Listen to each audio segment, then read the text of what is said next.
அஞ்சிலே ஒன்று பெற்றான் அஞ்சிலே ஒன்றைத் தாவி அஞ்சிலே ஒன்றாக ஆரியர்க்காக ஏகி அஞ்சிலே ஒன்று பெற்ற அணங்கை கண்ட அயலார் ஊரில் அஞ்சிலே ஒன்றை வைத்தான் அவன் நம்மை அழைத்து காப்பான். ஓம் அனுமந்தாய வித்மகே வாயு புத்திராய தீமகே தந்தனோ மாருதி பிரச்சோத்யாத். உலகெங்கிலும் வாழ்ந்து கொண்டிருக்கும் டிவி நேயர்களுக்கு டாக்டர் சைதை ராஜாவின் அன்பான வணக்கங்கள். நாம் இப்பொழுது இந்த எபிசோடில் குரு வக்ரமாகிறார் 120 நாள். இந்த குரு வக்ரமாவதால் 12 ராசிகளுக்கும் எப்பேற்பட்ட பலனை வழங்கப் போகிறது என்பதை ஒவ்வொரு ராசியாக பார்க்கலாம் வாங்க. குணமிகு வியாழ குரு பகவானே மனமுடன் வாழ மகிழுடன் அருள்வாய். பிரகஸ்பதி வியாழ பரதகுரு நேசா கிரக தோஷமின்றி கடாட்சித்தில் அருள்வாய். குரு வக்ர பயிற்சி. இந்த குரோதி ஆண்டில் குரு வக்ரம் பெறுகிறார். ரிஷபத்தில் வக்ரம் பெறுகிறார். ஆனால் பின்னோக்கி செல்கிறாரா என்று சொன்னால் பின்னோக்கி செல்லவில்லை. அதே வீட்டில் இருந்து வக்ரம் பெறுகிறார். அப்போது ஒரு கிரகம் வக்ரம் பெறுகிறது என்று சொன்னால் நேர்கதியில் செல்லும்பொழுது அதனுடைய பலன் நன்றாக இருக்கும், சுப பலனை தருவார். வக்ரகதியில் போகும்பொழுது அந்த பலன் நேரடியாக, அதாவது எதிர்ப்பாக அமையும் அப்படின்னு சொல்லலாம். இந்த குரு பொறுத்தவரையிலே இல்லைன்னு சொன்னாலே, குரு இருக்கிறதுலையே மிக மிக சுபத்தன்மை வாய்ந்த ஒரு கிரகம். குரு இருக்கிற இடமும் நல்லது செய்வார், பார்க்குற இடம் கோடி புண்ணியன்னு சொல்லி கேள்விப்பட்டிருக்கீங்க. குருவுக்கு தான் இருக்கிற இடத்துல இருந்து 5ஆம் இடம், 7ஆம் இடம், 9ஆம் இடத்தை குரு பார்க்குறார். குரு பார்க்குறதால தான் குருவனுடைய பார்வை ஒவ்வொரு பாவத்துக்கு, அதாவது சில எந்த லக்னத்தில் யார் பிறந்திருந்தாலும் குருவனுடைய பார்வை இருக்குது பாருங்கள். ஏதாவது ஒரு 3 பாவத்தை பார்க்கும். அதனால் அப்படி இருக்கும் பட்சத்தில் ஓரளவுக்கு நன்மைகள் நடைபெறும் அப்படின்னு சொல்லலாம். குருவுக்கு தேவகுரு அப்படின்னு பேர். குருவுக்கு பல பெயர்கள் இருக்கிறது. அந்தணன், பொன்னன், வியாழன், பிரகஸ்பதி அப்படின்னு சொல்லுவாங்க. என்னன்னா ஒருவருடைய ஜாதகத்தில், பிறப்பு ஜாதகத்தில் குரு தனித்து இருக்கக்கூடாது. அந்தணன் தனித்திருக்கையில் அவதிகள் மெத்த உண்டு. யார் கூடயாவது இன்னொரு கிரகத்தோடு சேர்ந்து இருந்தார்னு சொன்னால் குரு ரொம்ப, இன்னொரு சுப கிரகத்தோடு சேர்ந்து இருந்தார்னு சொன்னால் ரொம்ப பிரமாதமாக ஒர்க் அவுட் ஆகும். இந்த குரு பார்வை கோடி நன்மைன்னு சொன்னோம் இல்லையா. இப்போது யாரோ ஒருத்தருக்கு ஒரு லக்னம் போயிட்டுருக்கோம். அந்த லக்னத்துக்கு ஒரு தசாபுத்தி போகும் ஒருத்தருக்கு. எந்த தசாபுத்தி, அதை ஒரு கடக லக்னம்னு வைங்க, செவ்வாய் என்னுடைய தசாபுத்தி போகுது அப்படின்னா, செவ்வாயை குரு பார்த்தாலோ குரு சேர்ந்தாலோ அந்த நடக்கிற தசாபுத்தியை, புத்திநாதனை குரு பார்க்குறார், இல்லை குரு சேர்ந்திருக்கிறார், இல்லை குரு சாரம் பெற்றிருக்கிறார். இப்படி இருந்ததுன்னு சொன்னாலே அந்த தசா புத்தி ரொம்ப நல்லா இருக்குங்க, ரொம்ப அமக்கலமாக இருக்கும். அப்படி இந்த குருவனுடைய நிலை பார்த்திங்கன்னா, ஒரு தீய கிரகம் இருக்குது, தீய கிரகத்தினுடைய தசாபுத்தி நடக்குது. அப்போது குரு பார்வையில் இருக்குதுன்னு சொன்னால் அந்த தீய குணங்கள் அந்த அளவுக்கு இருக்காது, ஓரளவுக்கு நன்மைகள் நடக்கக்கூடிய ஒரு சூழல் ஏற்படும் அப்படின்னு சொல்லலாம். குரு பாருங்கள், உச்சமடைகிறது கடகத்தில் உச்சமடைகிறார். நீச்சமடைகிறது மகரத்தில் நீச்சமடைகிறார். ஆட்சி பெறுவது தனுசு, மீனம்.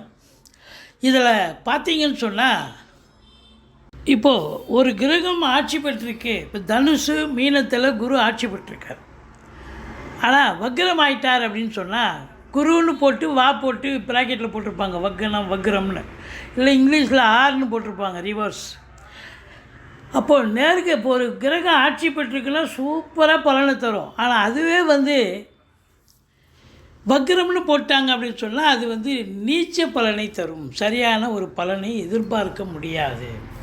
அதுபோல் உச்சம் பெற்ற கிரகம், இப்போ கடகத்தில் உச்சம் பெறுகிறார் அப்படின்னா, வக்ரம் பெறுகிறார், அந்த குரு வக்ரம் ஆயிட்டார்னு சொன்னால் அப்போது நீச்ச பலனை தருவார். இப்போ மகரத்தில் குரு நீச்சமாக இருக்காருன்னு வைங்க, அப்போ அவர் வக்ரமாக இருந்தால் என்ன பலனை தருவார்? அது பார்த்திங்கன்னு சொன்னால் உச்ச பலனை தருவார். அப்படியே ஆப்போசிட். மகரத்தில் குரு நீச்சமாக இருந்து வக்ரம் பெற்றால் அற்புதமான பலனை வாரி வழங்குவார், உச்ச பலனை தருவார் அப்படின்னு நம்ம சொல்லணும். இப்போ ஒருவருடைய ஜாதகம், பிறப்பு ஜாதகத்தில்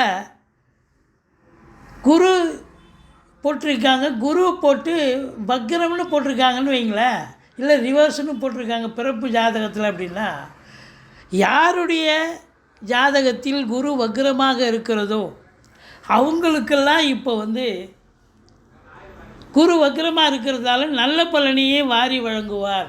ஏன்னா இப்போ குரு வக்ரமாக இருக்கார்ல, இந்த குரு எவ்வளோ நாளைக்கு வக்ரமாக இருக்கார் அப்படின்னா, இந்த மங்களகரமான குரோதி ஆண்டு குரு வக்ர பேச்சு நடக்கிறதுங்க. அதாவது புரட்டாசி மாதம் 29ஆம் தேதி குரு வக்ரமாகிறார், செவ்வாய்க்கிழமை 15/10/2024. இந்த குரு வக்ர நிவர்த்தி அடைகிறது மங்களகரமான குரோதி ஆண்டு தை மாதம் 29ஆம் தேதி குரு வக்ர நிவர்த்தி வருகிறார் 11/2/2025. சுமார் 120 நாள் குரு வக்ரமாகிறார். 120 நாளுங்கிறது 4 3 12 கிட்டத்தட்ட 4 மாதம் ஆகிப்போகுது. இந்த 4 மாத காலமும் யாருக்கெல்லாம் குரு நன்மை செஞ்சாரோ அவங்களுக்கெல்லாம் தீமை பண்ணுவார், தீமை பண்ணிகிட்டு இருந்த குரு நல்லது செய்வார் அப்படின்னு எடுத்துக்கலாம். அதாவது குரு வக்ரம் என்று சொன்னால் முன்மீட்டு பலனை தருவார். அந்த குரு மேஷத்துக்கு வரணும்னு அவசியம் இல்லைங்க, அங்கிருந்து வக்ரமாக இருந்தாலும் அது வக்ரம்தான். அப்போது இந்த குரு பகவான் பொறுத்தவரையிலையும் வக்ரமாக இருக்கிற காலங்கள் இந்த 120 நாள் 15/10/2024 11/2/2025 வரைக்கும் சுமார் 120 நாள். யாருக்கெல்லாம் பிறப்பு ஜாதகத்தில் பர்த் சார்ட்டில் குரு வக்ரமாக இருக்கோ அவங்களுக்கெல்லாம் யோகமான நாள் எடுத்துக்கலாம். நீங்கள் எந்த லக்னமாக இருங்க, எந்த ராசியாக இருங்க, குரு வக்ரமாக இருக்கா கண்டிப்பாக உங்களுக்கு யோகமாக அமையும். இந்த 120 நாளில் எதுலாம் நடக்காதுன்னு நினைக்கிறீங்களோ அதெல்லாம் நடக்கும், நடந்து முடிந்து விடும், சக்ஸஸாக நடக்கும் அப்படின்னு எடுத்துக்கலாம். இப்போது இந்த குரு பகவானுடைய வக்ர ஆகுது இல்லையா, ஒவ்வொரு ராசிக்கும் எப்பேற்பட்ட பலனை வழங்கப் போகிறது 12 ராசிக்கும் அப்படின்னு பார்க்கலாம் வாங்க. விருச்சிக ராசிக்கு இந்த குரு வக்ரம் பெறுவது நல்ல பலனை தருமா, கெடு பலனை தருமா? விருச்சிக ராசி காலபுருஷனுக்கு 8வது ராசி, விசாகம் 4ஆம் பாதம், அனுசம் கேட்டை நட்சத்திரம் உள்ளடக்கியது. இந்த விருச்சிக ராசியில் இருக்கிறவங்களுக்கு இந்த குரு 7ல் இருந்தது ரொம்ப சூப்பருங்க, நினச்சதை சாதிச்சிங்க. திருமணம் கைகூடி வந்தது ஒரு சிலருக்கு, நண்பர்களால் ஆதாயம், கணவன் மனைவி ஒற்றுமை, பொருளாதார வரவு இருந்தது,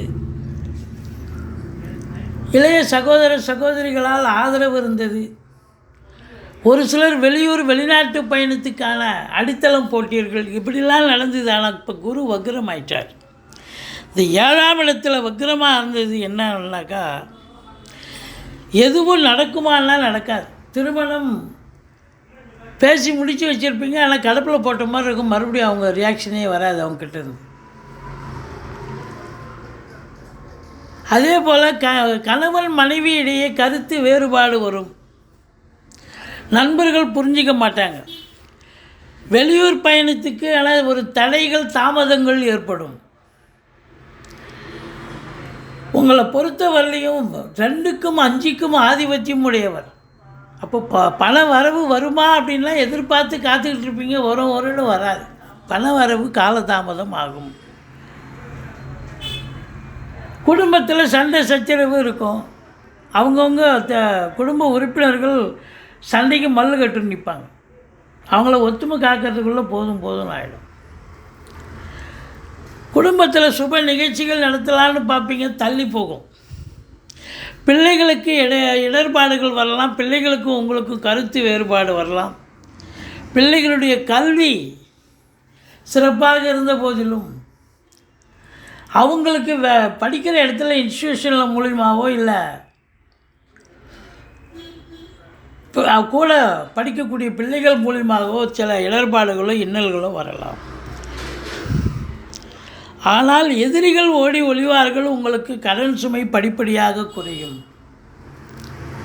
மற்றபடி பிபிஓ, சாஃப்ட்வேர், ஹார்ட்வேர், தபால் தந்தி, லாக்கா, கொரியர் சர்வீஸ், விளையாட்டு வீரர்கள், வீராங்கனைகள், நடன கலைஞர்கள், ஸ்டண்ட்டு கலைஞர்கள், பின்னணி பாடகர்கள், இசை அமைப்பாளர்கள், இசை வல்லுநர்கள், சினிமா மற்றும் தொலைக்காட்சி பிரிவில் பணியாற்றக்கூடிய நடிகைகள், டெக்னீஷியன்கள், எடிட்டர்கள், கேமராமேன்கள், புகைப்பட கலைஞர்கள் அத்துணை பேர்களுக்கும் வாய்ப்புகள் வந்து கதவை தட்டப்போகிறது. இளைய சகோதர பாவம் உங்களுக்கு ரொம்ப அண்டர்ஸ்டாண்டிங்காக இருக்கக்கூடிய நிலை. என்ன பண வரவு வருமானம் எதிர்பார்த்து காத்துட்ருப்பீங்க, வராது. அதே மாதிரி லாபத்துக்காக காத்துட்ருப்பீங்க, லாபம் வர்ற மாதிரி இருக்கும். இல்லை மகிழ்ச்சியாக இருப்பீங்களா அப்படின்னா அது கொஞ்சம் கஷ்டம்தான். மற்றபடி செலவினங்கள் ஏற்படும். சுப செலவும் இருக்கும், அசுப செலவும் இருக்கும். உதாக ஆரோக்கிய குறைவு ஏற்படும். மருத்துவமனைக்கு செல்ல நேரிடும். ரொம்ப எச்சரிக்கையாக இருக்கணும். ஆனால் வேலை பளு கண்டிப்பாக இருக்குங்க. சொந்த தொழில் பண்ணாலும் சரி, உத்தியோகம் பண்ணாலும் சரி, நிர்வாகம் தரப்பில் என்ன சொல்லப்படுகிறதோ, அதிகாரிகள் என்ன சொல்கிறார்களோ, சக ஊழியர்களுடைய நிலை என்னவோ அதுபடி தான் நீங்கள் வேலை பார்க்கணும். தன்னிச்சையாக வேலை பார்க்க முடியாது. ரொம்ப இதுவான ஒரு காலகட்டம் தான். எச்சரிக்கையாக இருக்கணும். ஆனால் இந்த விருச்சிக ராசிக்கு இந்த குரு வக்ரமானது சிறப்பல்ல. நடக்கும், காலதாமதமாகும், அவ்வளோதான். வேறு ஒன்று 120 நாள் வந்து என்னமோ சக்ஸஸ் ஆகிற மாதிரி நீங்கள் முயற்சி எடுப்பீங்க. எடுக்கும் முயற்சி அதாவது திருவினை ஆக்குன்னு நினச்சி செய்வீங்க. அது திருவினை ஆக்காது, லேட்டாக தான் ஆக்கும். ஆனால் உங்கள் பிறப்பு ஜாதகத்தில் குரு வக்ரமாக இருக்குதுன்னு வைங்க.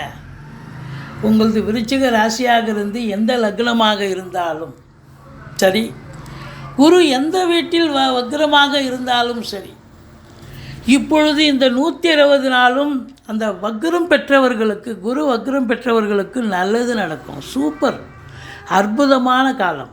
ஆனால் மொத்தத்தில் விருச்சிக ராசிக்கு ஒரு ஏமாற்றத்தை தரும். நடக்கும் அப்படின்னு நினைப்பீங்க, நடக்காது. திருமணம் கூட காலதாமதமாகும், தள்ளி போகும், பேச்சுவார்த்தை தள்ளி போகும், நண்பர்கள் புரிஞ்சிக்க மாட்டாங்க. மற்றபடி குரு தட்சிணாமூர்த்தியை வழிபாடு செய்யுங்கள். வாழ்க்கை வளமோடும் நலமோடும் அமையும். ஆனாலும் உங்களுக்கு இந்த குரு வக்ரமானது சிறப்பல்ல.